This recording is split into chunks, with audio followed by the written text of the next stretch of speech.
Good afternoon again, and welcome back to our second Q&A session with AMMF-funded researchers. In this session, we are joined by Dr. Toby Fessy, Mark Quinn, and Dr. Ben Dwyer. And this session will also be moderated and chaired by Dr. Chris Wadsworth. I'll hand over to Chris. Thanks very much, Gary. And again, thank you very much indeed for our three speakers in this last session with these really interesting bodies of work that they've presented. And thank you very much to the audience for submitting some questions. And please do keep those coming in. We should have time to address a few more questions. So please submit those when you can. So without any further ado, let's move on to some questions and start with a question with Ben, whose talk we've just heard. But this question reads, it's really excellent to see this work has now been published in the Journal of Hepatology. Where do you see it taking us next? Thank you very much for the question. So I think, as we mentioned in the talk, the TWEAK-FM14 pathway is a driver of niche formation, and where we see that going, and what we're trying to do at the moment is to look at that as perhaps a combination therapy. So I think really ideally, we'd like to see that move to some kind of clinical trial. There's a TWEAK reagent that has been used in clinical trial for cholangio patients that was produced by Roche. And that went through a phase 1 that was well tolerated.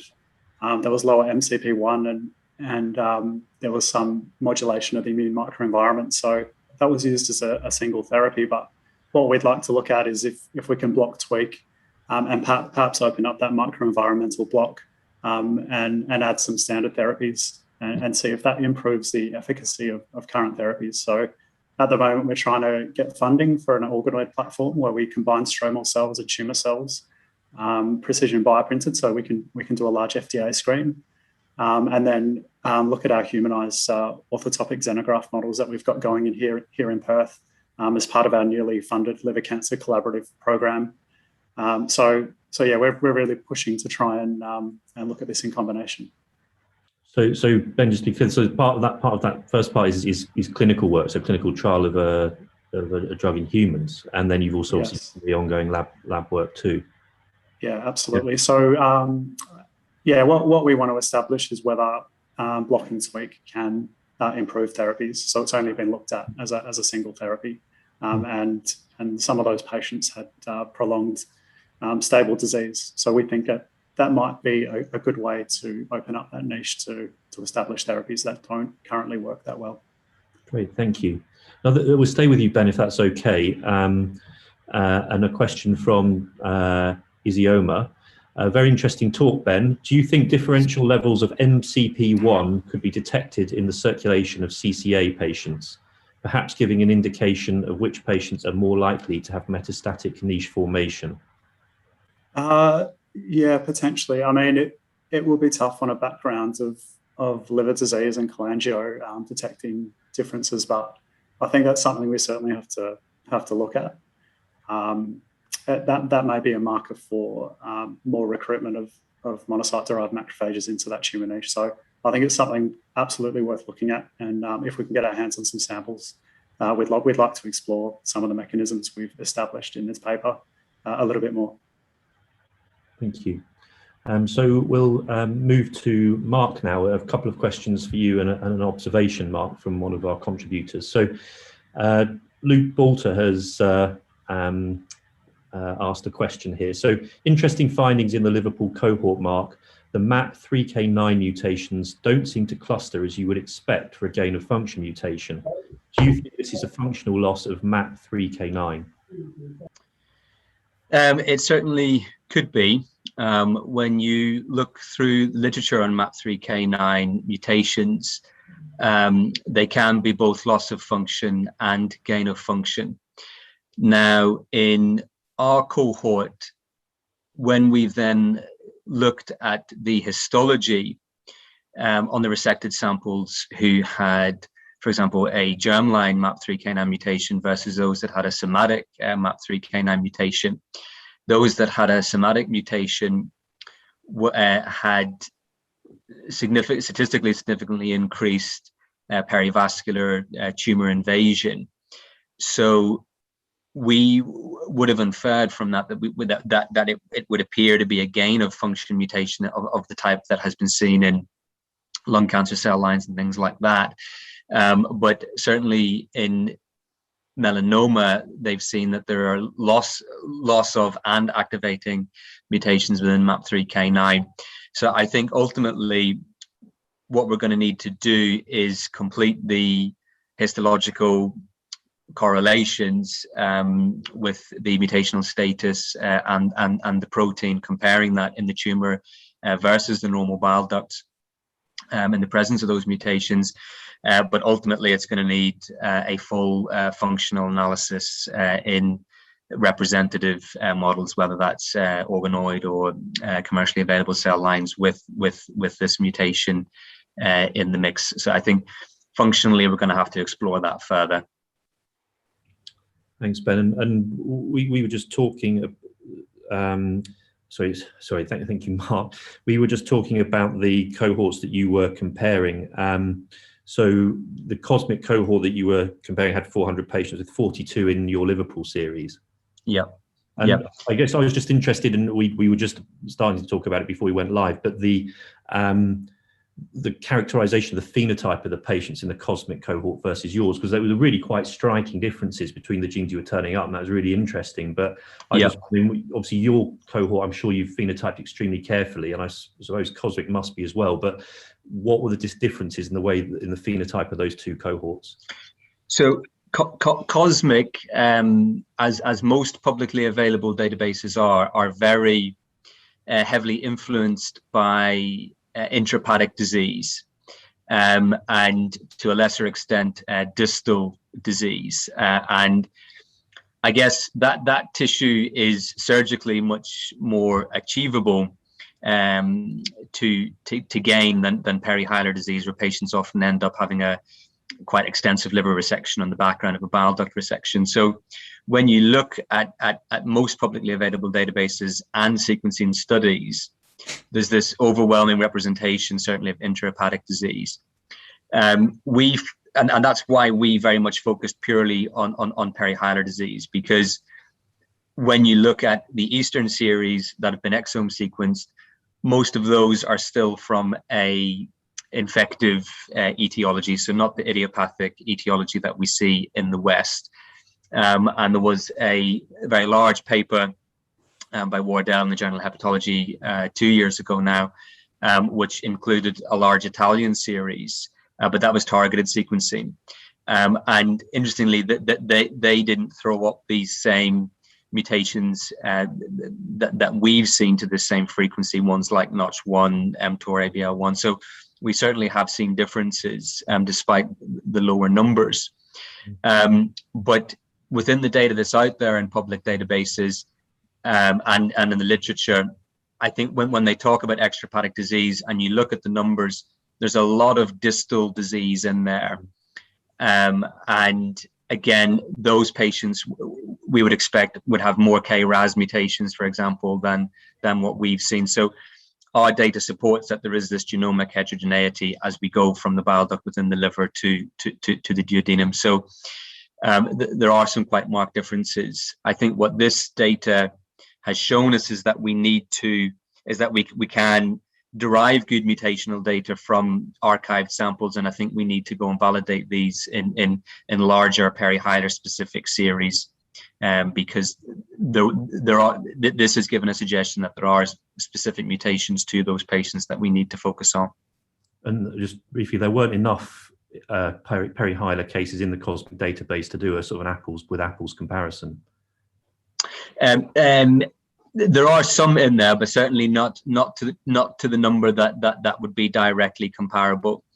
So for our paper, what we have done is a step-by-step breakdown, looking at perihilar specific series. And again, what we're seeing is that oftentimes those numbers aren't exceeding 40 to 50 patients, from what you can see with targeted panels and things like that. So there are certainly some differences there that we can't that we would need to statistically adjust for going forward. Okay, thanks very much, Mark. And then just finally with you, an observation, but maybe you'd like to comment on it, from Pinyar. Thank you, Mark. It is interesting that no KRAS mutation seen in this cohort.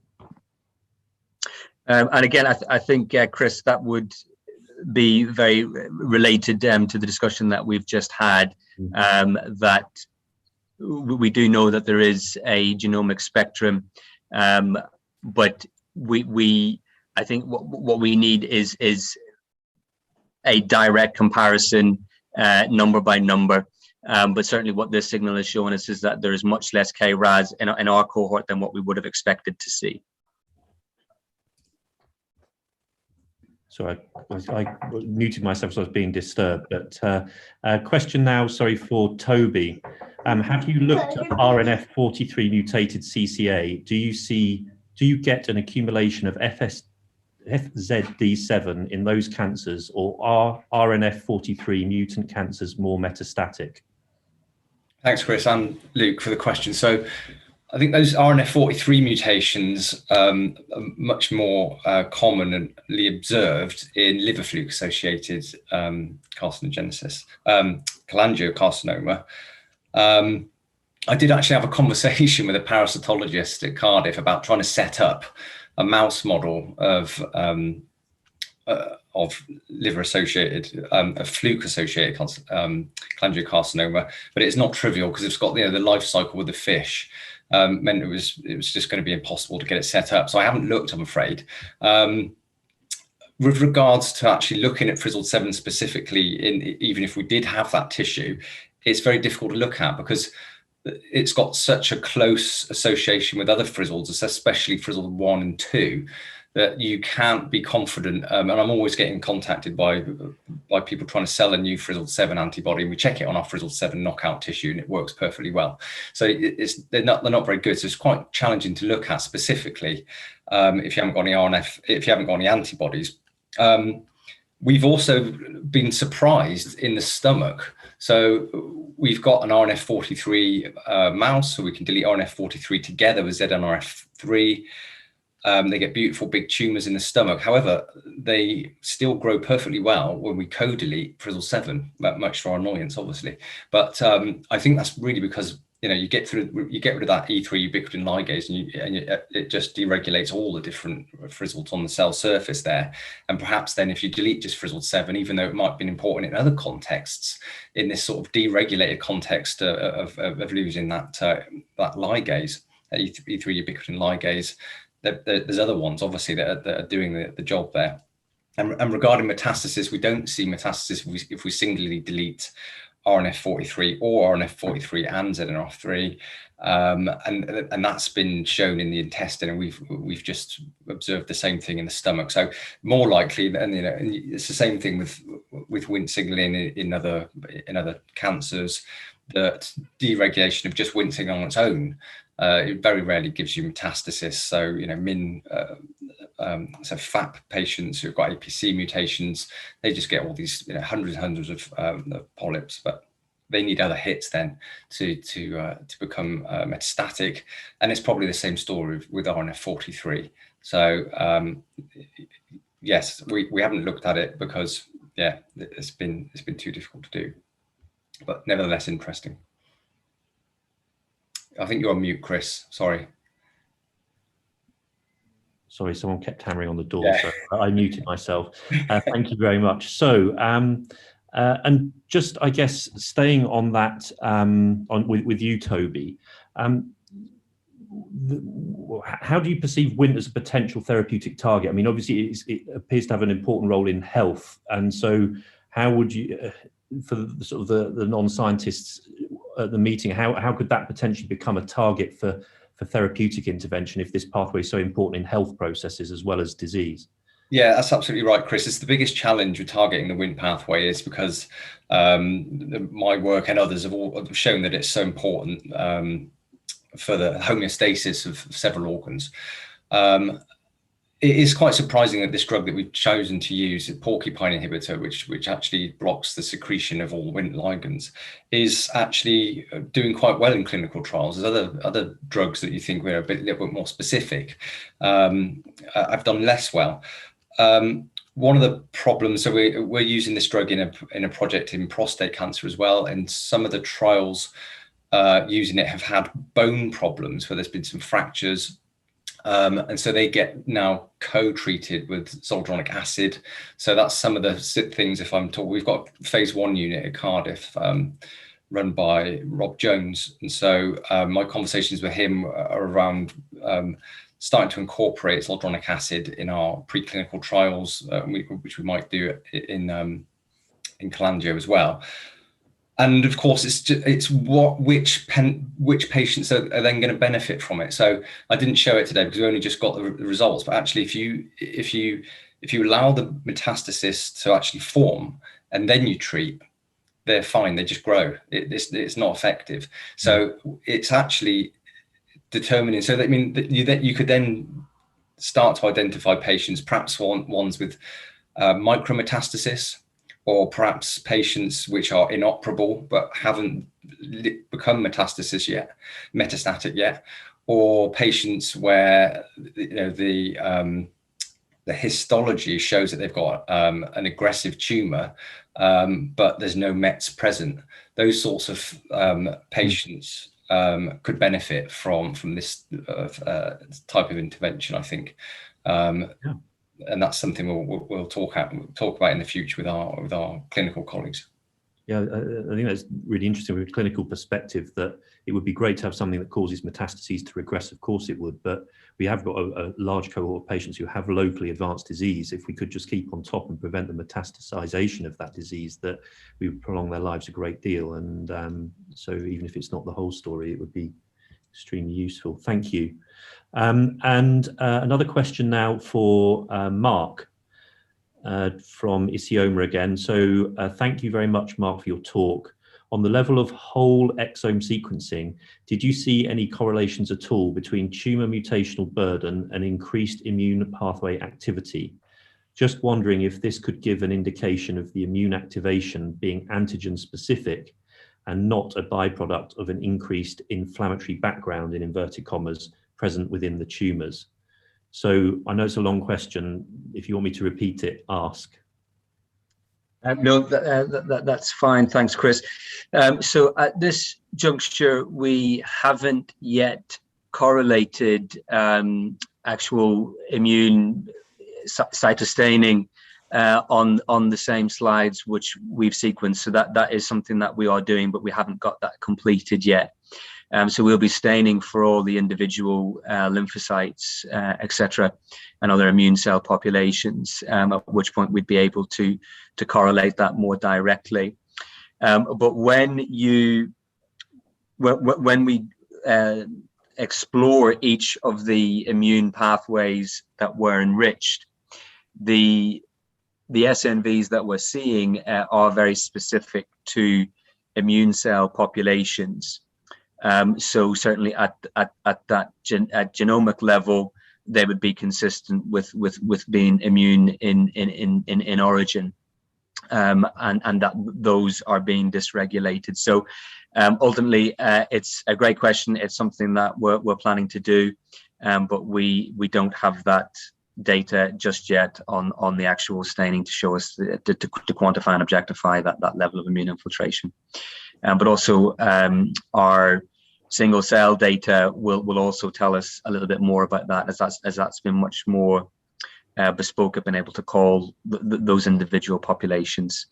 But yeah, that is something that we'll report back on in the future with regards to the specific infiltrations and correlations. That's great. Thank you very much, Mark. And I think we'll draw this session to a close there. So thank you again to Toby, Mark and Ben for their talks this afternoon. Obviously, really, again, exciting work and stuff where there's huge potential. And I'm sure we'll be hearing more from all of these programs over the coming years. So thank you very much indeed. And again, thank you to the AMMF supporters who are so crucial to supporting this work and getting these projects started and bearing fruit. So thank you to AMMF and to Helen for inviting me to chair these sessions. It's been a huge pleasure, and thank you for organising such a great meeting. And over to you, Gary. And on behalf of the AMMF, Chris, thank you for chairing these sessions. And we look forward to speaking to you soon. Thank you, everyone. Thank you.